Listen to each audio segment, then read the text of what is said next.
Hey, what is going on, guys? Today I'm sharing with you my full and comprehensive AMS2 review, ladies and gentlemen. Today we are going to be going over 7 key points that are mostly good and most bad. We have a lot of good on here, actually, because AMS2 is mostly good. I will have that as a quick spoiler.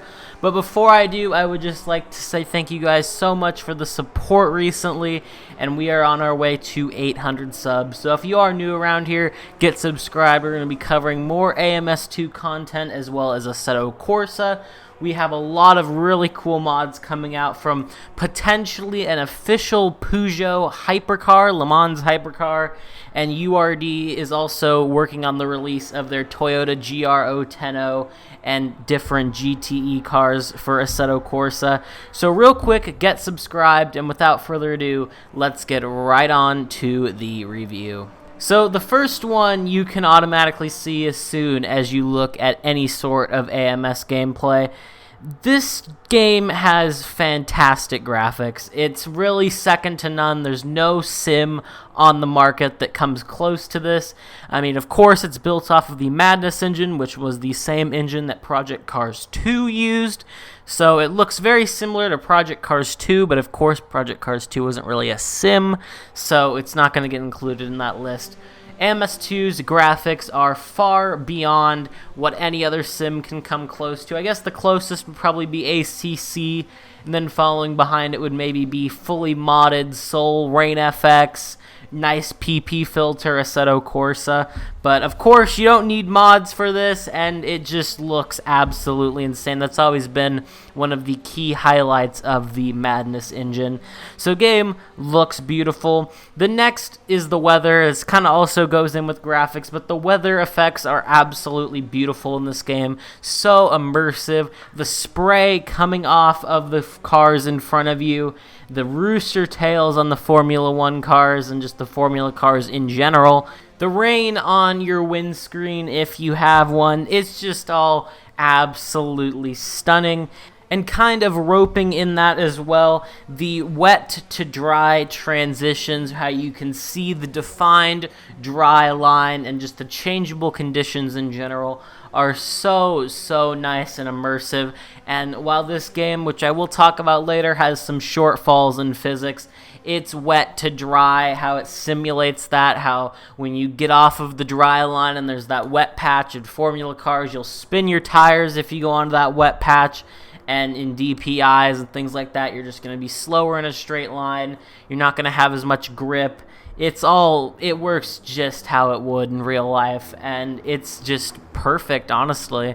AMS2, what it's known for and what the original AMS was known for was its focus on Brazilian racing, and this hasn't changed in AMS2.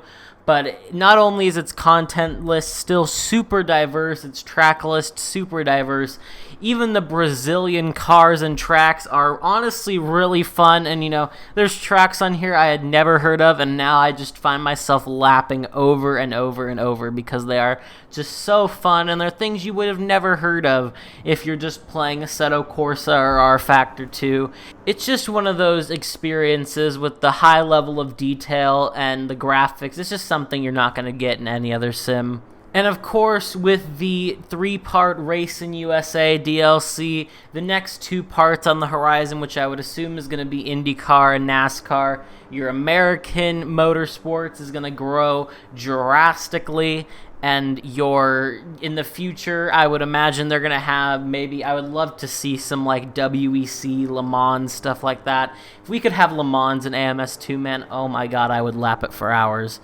With DLC planned for 2022, and I would imagine going beyond that as well, this sim is going to be one that even if you're buying it now, buying the full $140 deluxe 2020 to 2022 season pass, not only are you getting a great amount of content right now, you're going to get even more of your money's worth later on. The AI in this game, while they can be kind of dumb at some points, which is akin to real life, no driver is perfect, Everyone is going to make a mistake at some point. That's just human nature.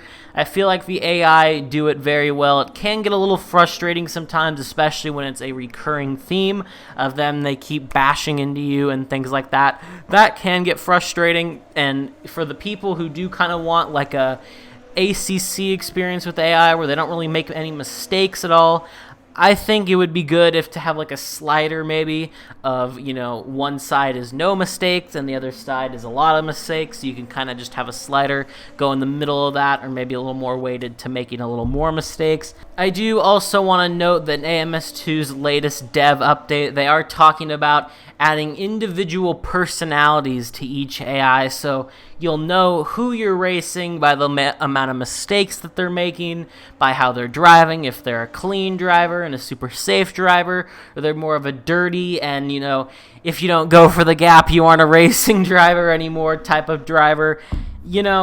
It's gonna be that'll be super unique because no other sim that I know of actually has that feature. So and that comes eventually. Again, AMS2 still a recurring updated game, still having full support from Ritza. There's a lot to look forward to and a lot to play right now. But sadly, we come to the two biggest caveats with AMS2, and the first one is the physics. Now, I do want to refrain from this one being a big caveat because I know especially people like Jimmy Broadbent were pretty critical in their review, and while I do think that you should be transparent in your review like I'm doing here, I don't think it's as bad as Jimmy says. I've got about 15 hours in AMS2 as of recording this, which isn't as much as some reviewers, let me get that out there, but I've driven a pretty wide range of content from the latest DPIs and GTEs to their tin top Brazilian stock cars, go-karts. I've driven a lot of things on here, formula cars, and while some cars feel better than others, and I do know that a lot of the cars that can actually be kind of fixed with setup, which I do think, like Jimmy said, if that can happen, they should be the default setups, but regardless, the physics aren't horrible, but they definitely aren't on the level of ACC, Assetto Corsa, R-Factor 2, iRacing, basically any full-on hardcore sim. I think this one actually is in the middle. If you want to put Forza, GT Sport, and maybe Project Cars 2 in the full, arcade, maybe Project Cars 2 is going into a little bit of the SimCady area, maybe GT Sport as well.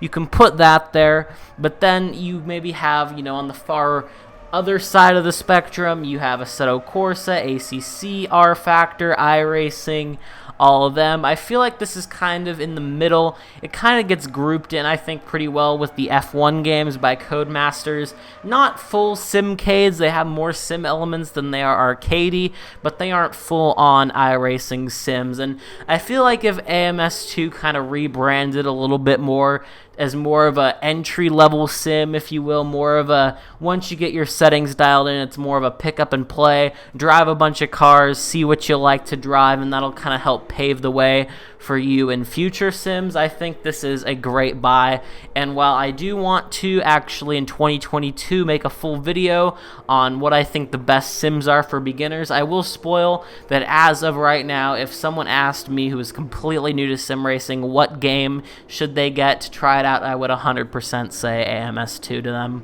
So once again, if you're looking for an iRacing or R-Factor 2 with good graphics, you're not getting it here. It's just not on that level. I would say even basic Assetto Corsa, it's not on the level of that. But it's not bad either, and I feel like with the improvements that Ritza have been making in the future, who knows, we could get a little bit closer to that group. And the Madness engine is so complex, and it has so much potential, and I know that if anyone's going to get the most out of it, it's going to be Ritza. And finally, the final caveat I'm going to talk about is the price. AMS2 is actually not a cheap game. If you don't get anything on the sale for the full, every single bit of content, it's actually going to run you $140 for AMS2 plus the 2020 to 2022 season bundle. Regular AMS, again, not on a sale, is $40, and all of the individual content, the tracks, are $10 a piece, with the Part 1 of the Racing USA DLC $15, which again comes with 3 tracks and 4 cars. The full Racing USA expansion is going to run you $40 for the full track pack, with the currently 4 tracks: Hockenheim, Silverstone, Nürburgring / Nordschleife, and Spa-Francorchamps. That is going to run you $40. And later on, if you decide you want to get the full 2020 to 2022 season pass, that is $100 by itself. So this game is not cheap. It honestly is kind of on iRacing levels. I mean, $40 to get in. Of course, that's not a recurring payment. But again, $40 to get in, about $10 per track if you buy them individually. That's about $12 total, which is about what iRacing is per track. So, it's not cheap by any means, and I feel like unless this is really what you have your heart set on, I almost wouldn't recommend you spend the money on AMS2 unless there's something on it that you really want. For me, I personally got the game to make content on, of course, and also because the graphical fidelity is just super high. I don't really care about physics as much in this. I knew going into it that they weren't fantastic, and if I want to do any hardcore racing, I'm going to go on R Factor 2, Assetto Corsa. I don't currently have iRacing right now, but I would go on that if I had that. So for me, it's kind of just what do you want to get out of AMS2, and kind of self-check yourself before you spend, however much money on 140 max if you're getting the original full everything right out of the box, and potentially even a lot more if you do things in increments. So just self-check yourself. This review wasn't going to be get it or don't get it. Again, I'm just trying to help you guys make a decision.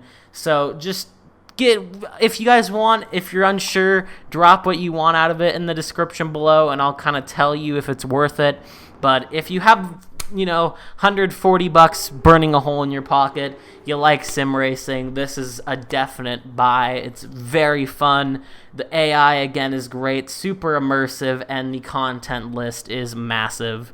So, yeah, I know this kind of got rambly at parts, but I hope this did help you all make a decision, or help get you closer to a decision on whether Automobilista 2 is for you. Again, I feel like this is meant for a very specific group of people, or you're going to want to get something specifically out of it. I don't think if you're looking for a hardcore sim, this game is for you at all. I don't think if you're looking for a great multiplayer experience, there's basically none on this game.